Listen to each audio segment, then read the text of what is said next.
Good morning ulit mga kababayan. Kita tayo ulit mga kababayan at tayo mag-usap-usap ulit mga kababayan. At pag-usapan na naman natin ito ang ating magaling na Vice Presidente mga kababayan. What do you think mga kababayan? He is intelligent enough o kaya niya pa pumunuan ang ating bansang Pilipinas mga kababayan? She is unaware of mga nangyayari sa bansang Pilipinas mga kababayan. What do you think about her mga kababayan? Kaya niya bang pamunuan ang ating bansa? Ganun na ba siya ka-intelihente? Magaling ba siya makikipag-usap sa mga foreign investors, mga foreign dignitaries, or mga counterpart niya ng mga presidente if ever na siya ang maging presidente mga kababayan? What do you think? Ano ang inyong opinion mga kababayan?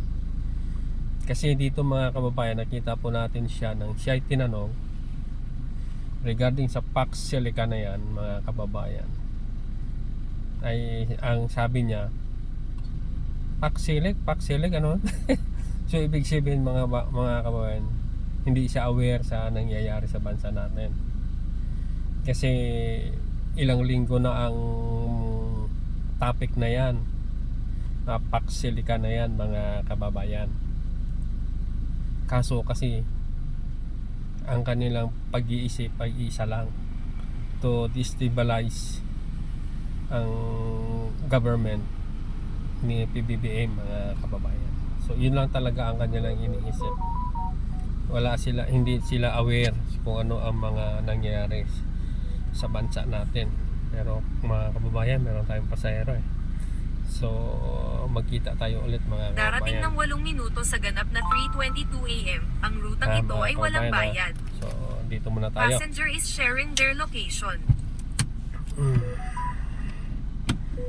Ay, kinancel naman mga kababayan. Buti na lang, di pa ako nakaalis. 2 cancel na ito mga kababayan. Kanina kinancel din. So yun nga po mga kababayan, nang siya tinanong sa Pax Silica, I don't want to comment on that. So ibig sabihin wala siyang alam. Kung sa mga newspapers na mga kababayan, yan ang editorial, yan ang pinakabuod, pinakasentro na pinag-uusapan sa bansang Pilipinas. Pero ang ating presidente, I don't want to comment on that. So mga kababayan, isip-isip na po kayo. Ano ba ang inyong nakita sa kanila? Yung katapangan nila, matapang ba talaga sila mga kababayan? O matapang lang talaga sila dahil marami silang bodyguards, marami silang mga, alam nyo na, di ba mga kababayan, marami sila. Yun po ang nangyayari sa kanila. Matapang sila dahil marami sila. Ganun talaga sila mga kababayan, di ba?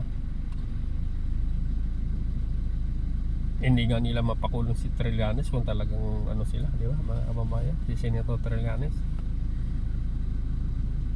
panahon pa ng kanilang ama naging presidente, 2019 pa, di ba mga kababayan?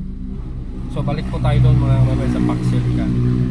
So sa tingin nyo mga kababayan, she can handle the Philippines, the entire Philippines? Ano sa tingin nyo mga kababayan? Kaya niya ba i-handle ang ating bansa? Kaya niya bang makipag-negotiate sa ibang bansa? Kaya niya ba makipagpulong sa ibang bansa? Kababayan, siya authoritarian siya utos siya ng utos, pero para wala naman mga kababayan. Kaya mga kababayan, please gising-gising na po kayo. Walang mangyayari pag sila nakaupo sa bayan natin. Sa totoo lang mga kababayan, yung Pax Silica na yan mga kababayan ay may pros and cons naman yan.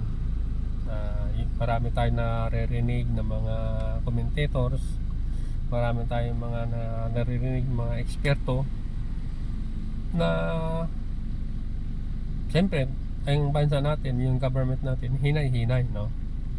Pero, kung tutuusin, may maganda naman ilalabas, no? Maraming hanap buhay, makapagbigay ng ginhawa sa mga Pilipino, lalo na sa mga high-end, mga engineers, mga IT, mga computer programmer. So marami po ang makikinabang dito sa PAC Silicon ito, mga kababayan. So yun nga iba, tayo po ay number 1 sa nickel sa cobalt. So yun ang kailangan nila.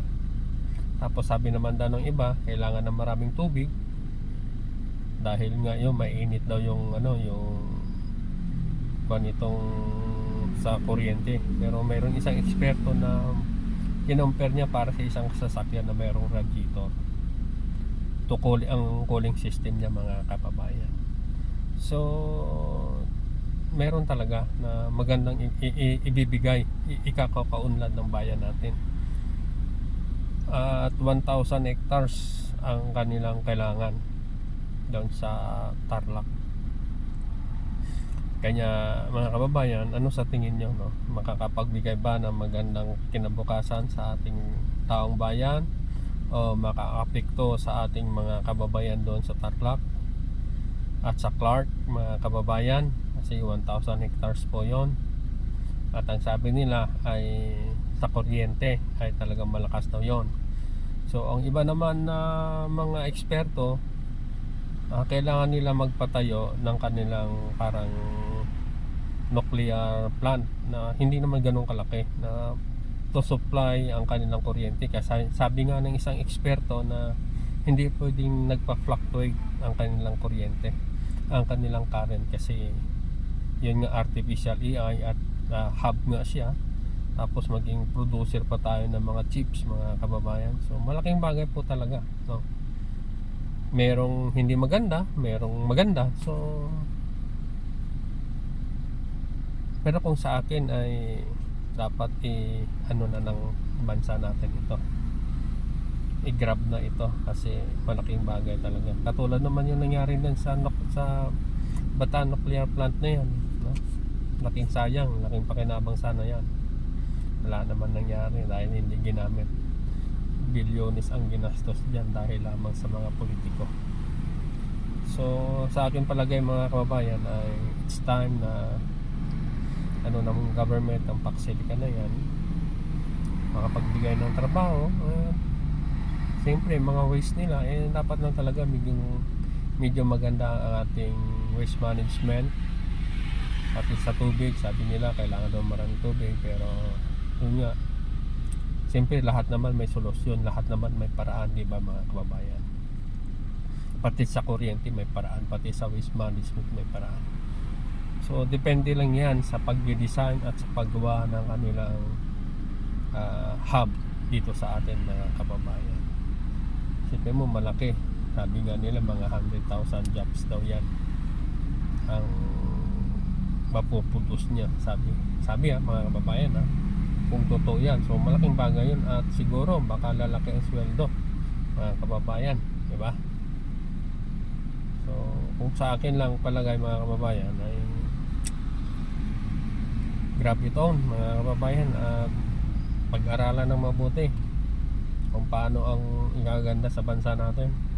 Kasi nahuhuli na tayo sa ibang bansa, kasi maraming negatibo dyan sa PAC Silicon, kasi ayaw ng China na umunlad tayo, kasi tayo ang number 1 supplier para ng nickel sa kanila, mga kababayan, at cobalt.